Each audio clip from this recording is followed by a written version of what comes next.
Hai hai hai, halo. Jumpa lagi dengan channel COW, channel yang isinya hiburan dan ilmu pengetahuan. Jika kamu penggemar aktivitas mendaki gunung, pasti sudah tidak asing dengan bunga berwarna putih kekuningan yang dijuluki sebagai bunga abadi ini. Ya, bunga Edelweiss merupakan satu tumbuhan yang hanya ditemukan di daerah pegunungan. Pesona dan keindahannya dapat memikat para pendaki untuk berhenti sejenak dan berfoto di sampingnya. Nah, berikut ini 10 fakta Edelweiss, bunga cantik yang tidak boleh dipetik. Dijuluki bunga abadi. Kenapa bunga ini disebut abadi? Karena mampu mekar hingga 10 tahun lamanya. Bunga ini bisa begini karena memiliki hormon etilen. Dan hormon inilah yang bisa mencegah kerontokan kelopak bunga dalam waktu yang lama. Ditemukan 200 tahun yang lalu.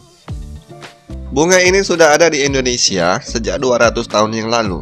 Ditemukan pertama kali oleh Georg Karl Reinwald, naturalis Jerman, pada tahun 1819 di lereng Gunung Gede, Jawa Barat. Mekar bulan April hingga Agustus.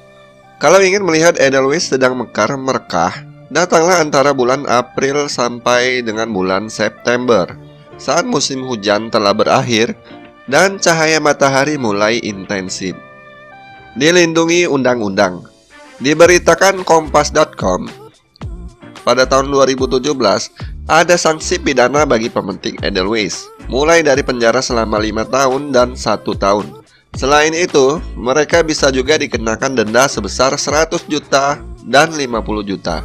Ini sesuai dengan Undang-Undang Nomor 5 Tahun 1990, Pasal 33 Ayat 1 dan 2 tentang konservasi sumber daya hayati dan ekosistem.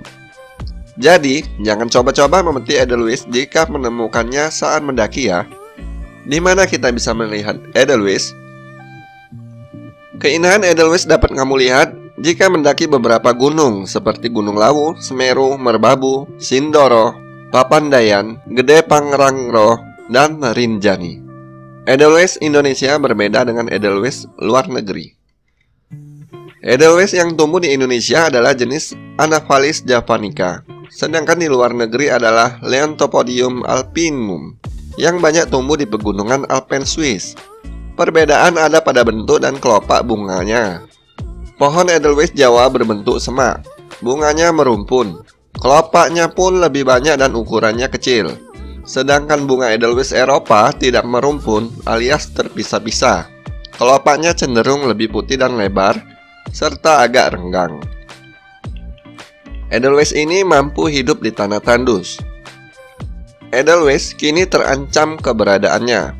Populasinya semakin berkurang karena ulah beberapa pendaki yang memetik seenaknya. Tercatat beberapa kasus pemetikan bunga Edelweiss, misalnya pada tahun 2017, 5 pendaki mencabut bunga Edelweiss di Gunung Rinjani. Selain itu, pada Agustus 2020, beberapa pendaki terlihat membawa bunga Edelweiss di Gunung Buta, Jawa Timur. Beruntung, ulah mereka terlihat dan ditegur pendaki lainnya. Mereka menaruh kembali bunga itu.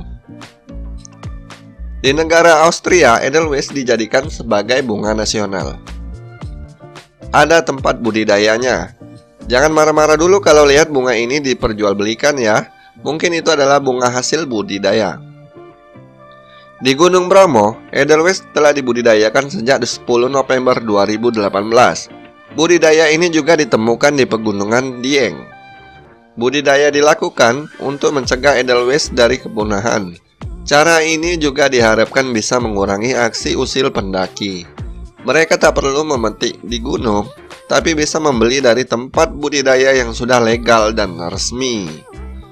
Tentu ada perbedaannya, bunga Edelweiss hasil budidaya tampak lebih gemuk dibanding Edelweiss yang tumbuh liar di pegunungan. Tapi, biasanya Edelweiss liar lebih tahan terhadap perubahan cuaca yang ekstrim, sedangkan Edelweiss budidaya akan lebih mudah rusak dan kemudian mati. Nah, itulah 10 fakta bunga Edelweiss. Demi kelestarian bunga ini, hindari memetik bunga ini ya, agar tetap indah pada tempatnya dan menyimpan kenangan yang indah.